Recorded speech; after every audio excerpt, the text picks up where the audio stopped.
It's already 8 months now. We're going to see the patient. His complaint was thinning of hair from the crown, mid-scalp, and the frontal area.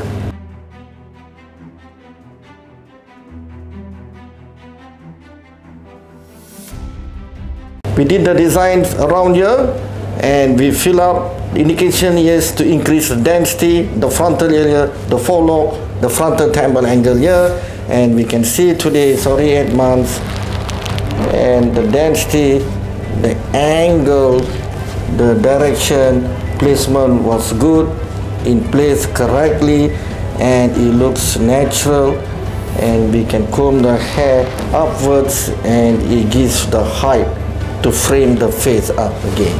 So you already 8 months ready, so I feel very happy.